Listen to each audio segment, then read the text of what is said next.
Cadê você? Descobrimos por onde anda, não vou dizer o ex-jogador, não, porque ele está jogando. O jogador Sorato, Fábio Azevedo.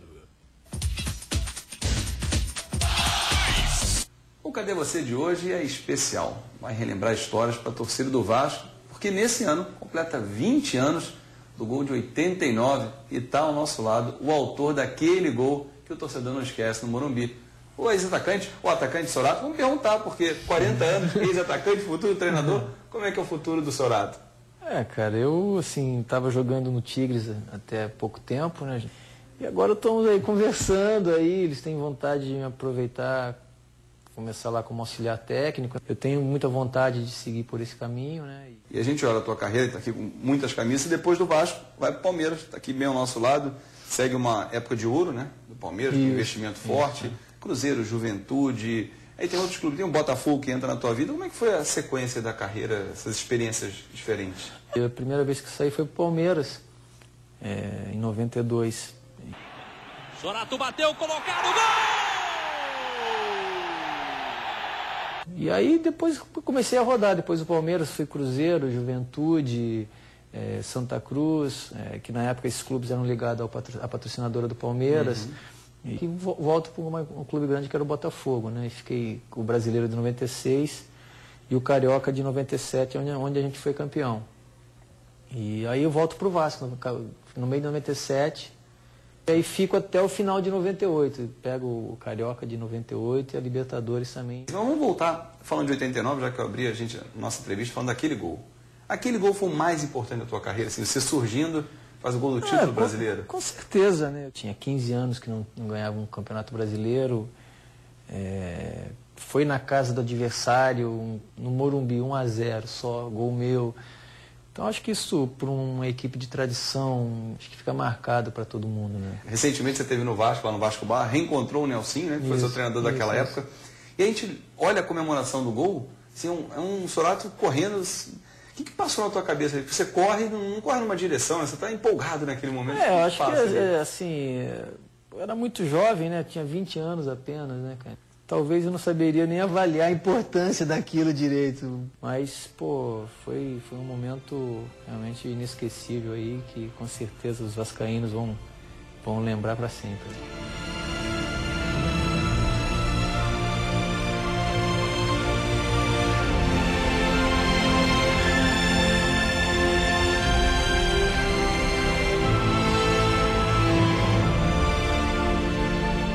Tá aí um jogador, como diria o Denis Menezes, tem a camisa com cheiro de gol. Eu estava no Morumbi transmitindo o gol do título quando o Luiz Carlos Vinck cruzou da direita e Sorato fez de cabeça o gol do título do Vasco diante do São Paulo. Jogador que passou pelo Madureira, e eu me lembro que foi artilheiro aí do Campeonato Carioca. Como faz gol, garoto, hein? Ô Zé Carlos, com essas zagas que tem hoje, o Sorato ainda faz uma graça em qualquer time grande do Rio. É verdade. Como o Pet está fazendo, que ontem completou 37 anos, no Flamengo é o único que não tem cãibra, não reclama de nada, orienta os jogadores dentro do campo. É um exemplo o nosso Petkovic. É verdade. Essa garotada até hoje que está com cãibra, o garoto tem 18 anos tem cãibra. Eu tenho 60 anos, nunca tive esse troço, graças a Deus. Ô Canhota, nosso Gelson, Canhotinho, ó. Meteu, foi gol essa canhota aqui. Garota. Falar no canhota, ele tá voltando, hein? Adriano e Ferro retornam ao Flamengo depois de servir as suas seleções. O Adriano entrou, o Fierro não jogou. Não é, Paris? Esse Fierro também. Aquela seleção chilena é muito ruinzinha. Pro Fierro não ter lugar ali... Nem no banco. Ele não estava nem no banco. Não é reserva, não estava nem no banco. Ele foi, mas nem no banco ficou. Ficou o Valdívia, não ficou ele. O Valdívia também joga pra caramba, hein? O Valdívia tá aí. Por que não trocava o Valdívia pelo Fierro? Não, o Valdívia pro Flamengo, o Fierro ia embora. O Valdívia, pelo que eu tô sabendo aí, ele tá no Al-Ain, né? Lá no Catar. Ele tá lá com um camelo desse aí. Mas ele já tá acertando com os homens do Palmeiras exatamente pra voltar. Pô, olha aqui, você pode participar do Jogo Aberto Rio, mandando mensagem eletrônica para jogoabertorio@band.com.br. O Genê, de Três Rios, lá da terra da Dona Belinha. Dona Belinha, um beijo, Dona Belinha. Pergunta pro Gilson, com Zico fora do CSKA, será que uma dupla de treinadores, Zico e Andrade, daria certo no Flamengo ou ele vai ficar como gerente de futebol? Gilson, Por enquanto ele não vai ficar nem como técnico, nem como gerente, como nada, mas eu acho que o Zico futuramente vai ser o presidente do Flamengo, tem que ser, né? Pelo menos nessa confusão que está agora, se ele chega, ele ganha. No jogo político do Flamengo, estão dizendo aí que vem Plínio Serpa Pinto, como candidato a presidente. Patrícia Amorim lança terça-feira. O Clóvis Sayone, brilhante advogado, já lançou a candidatura dele. E tem o Delair Dombrowski, que é o atual presidente em exercício. O Márcio Braga está licenciado e não pode concorrer à reeleição. A eleição é em dezembro, né? E daqui a pouco aparece outra chapa, né? Tem o Pedrinho também. Tem jogador de basquete também. O Pedrinho do basquete, Pedrinho verdade. O Pedrinho, também. nosso Pedrinho. Quando eu transmitia basquete, o Pedrinho jogava. Grande Pedrinho, um abraço, Pedrinho. Essa para você, Paris. Sugere um cadê você pro Leandro Amaral e o Fred. É o Leandro Vieira de São Gonçalo. Esse cara é gozador. Tá valendo, tá valendo, hein? É só, Fábio, olha só, Fábio Azevedo. Aí, a sugestão boa. Leandro Amaral e Fred. Leandro Amaral e Fred. E o Fred vai ficar invocado. Há umas certas coisas, por exemplo, o Edmundo Animal, eu gosto dele como pessoa e gostava dele como jogador também. Mas o Edmundo não era muito ligado na imprensa. Não quero dar entrevista. E agora que ele está do lado de cá... Agora vai ser comentarista. Pois é. Será que ele vai tratar mal a imprensa? É isso que eu queria saber.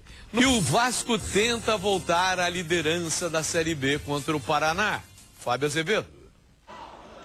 O Vasco está de volta ao Caldeirão. Pelo menos é assim que a torcida chama São Januário. O afastamento durou mais de um mês. Entre jogos fora e também no Maracanã, o time fez 6 partidas fora da verdadeira casa. Fico contente em voltar a fazer uma partida aqui dentro. Espero novamente que a torcida faça a diferença como sempre fez. Sem Carlos Alberto suspenso, Souza e Alex Teixeira na seleção sub-20, a torcida sente que precisa ficar bem próxima. Novos talentos vão entrar em campo, como Felipe Coutinho, de apenas 17 anos, e Alain, de 19, que se destacou no jogo com o Atlético Goianiense. A partida com o Paraná ganhou um peso na temporada. Vale a liderança da Série B, e a tabela reservou São Januário como palco. Aqui, o Vasco só perdeu uma vez na temporada. Foi para o Americano, mas logo na estreia do campeonato estadual. As outras derrotas em 2009 aconteceram longe do estádio. O próprio Paraná derrotou o Vasco em Curitiba. O Bahia venceu em Salvador. Botafogo e Ceará superaram o Vasco no Maracanã. A nossa casa aqui, o local que a gente treina, sabe todos os atalhos ali do campo ali. Esperamos ver esse estádio amanhã cheio aí, a torcida mais uma vez nos empurrando ali para buscar mais uma vitória. No último treino, além da tietagem, os torcedores mostraram que apoio não vai faltar. Para quem quer voltar a ser líder, o 12º jogador precisa marcar presença e garantir o território. Olha aqui, nesse campeonato brasileiro, o maior público em São Januário foi contra o Campinense. O Vasco derrotou o Campinense por 3-0 e o público foi em torno de 18 mil torcedores. Hoje, uma sexta-feira à noite, o tempo tá bom, a galera deve prestigiar até para bater esse recorde, já que contra o Ceará lá no Maracanã, contra o Ipatinga, o Vasco arrebentou e bateu o recorde de todas as categorias do futebol brasileiro. Tem tudo para hoje bater outro recorde, né, não, Paris? Zé Carlos, eu acho que vai ser pequeno o São Januário hoje para a torcida do Vasco. O Vasco está empolgado. Esse negócio de perder a liderança, perdeu não, né? Porque não jogou ainda. Agora está na frente, tem um ponto, está empatado o jogo 0-0. O Guarani jogou terça-feira, mas não joga esse final de quem jogou. Agora o Vasco vai jogar. E a propósito, o jogo com o Guarani vai ser dia 19 no Maracanã. Não vai ser em São Januário. Para a galera vascaína ficar bem orientada, sabendo que o jogo... é um jogo que vai definir a liderança, mas o Vasco já está na Série A. Já está de volta na Série A. Tem dúvida? Eu não tenho dúvida, não. O Vasco e mais uns dois ali também, que os caras não chegam nunca. Tem 6 pontos, 5 pontos de diferença do quarto para o quinto. Acho que o Vasco, olha, para mim o Vasco, Atlético Goianiense e Guarani já estão na Série A. Tem só uma vaga que eles estão brigando entre eles. O Ceará está encostado lá em cima também. Dos caras não vai ver. Vamos ao recado final do Carlos Alberto Paris, comentarista da Rádio Manchete. Zé Carlos, eu estou muito preocupado que os torcedores do Fluminense têm me procurado na rua, dizendo que tem muita argentino no Fluminense, vocês estão comendo do Maradona, perdeu o emprego lá e vir para cá. O toque final do Gilson. Domingo a galera do Fogão vai ver o novo goleiro. Ele voltou pro Botafogo, que é o Jefferson. Vai reestrear Jefferson com a camisa 1 e o nosso Castilho fica lá no banquinho reclamando. Segunda-feira, 12h30, novo encontro, falando do futebol carioca. Um ótimo final de semana para você e boa tarde.